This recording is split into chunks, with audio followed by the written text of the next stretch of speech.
After Canadian rapper Tory Lanez was sentenced to 10 years in jail for shooting Miss Pete several times in the foot in 2020 after they started to argue in a car. Lanez was found guilty in December. The sentencing follows months of his legal team trying to secure a new trial, to no avail. Joining us now is the person who knows probably the most, the ins and outs of all the trial, legal affairs journalist Meghann Cuniff, who was in court extensively reporting on this trial. Thank you for joining us here on CBS News Chicago. Thanks for having me. Ms. Cuniff, the case caught the world's attention.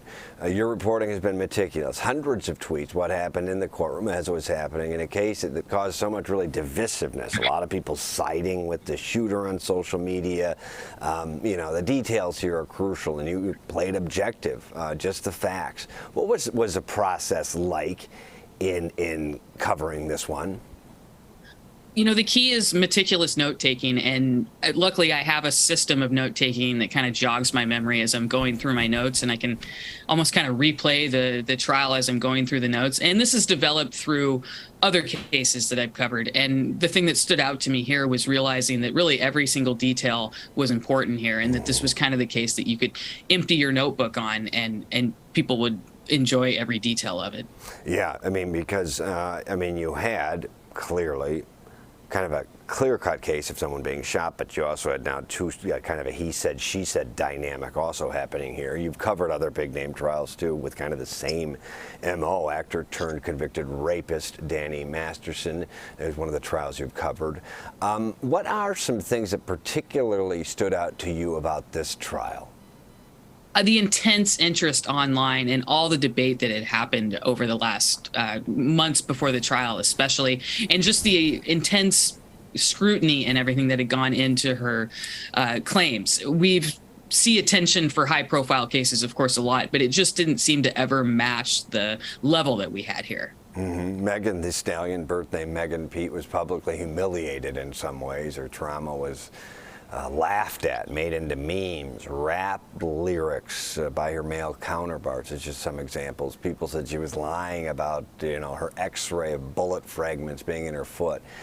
In her personal statement, she wrote that Lanez paid bloggers to disseminate false information about her. Were you able to get to the bottom of that at all in this trial?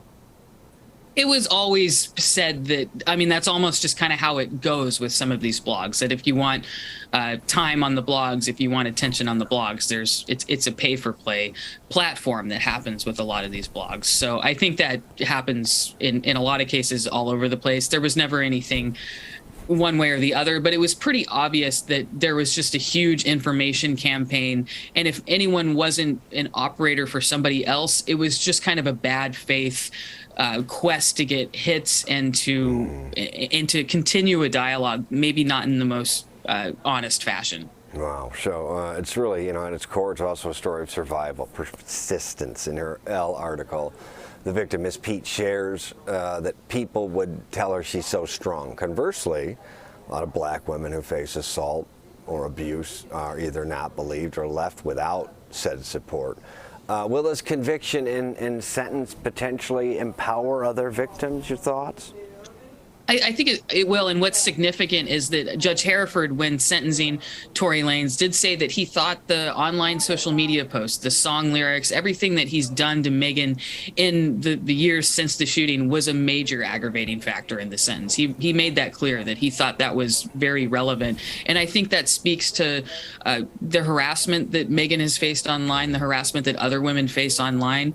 And then the fact that George Gascon, the district attorney of Los Angeles County, who's not known as exactly tough on crime, made the decision to actually hold a press conference after the sentencing and commend Meghann for her bravery and stand by the charges in his DAs. Interesting. Even noted by the judge. In your guesstimation, quickly, is this the end of it, or will we see some civil matter pop up?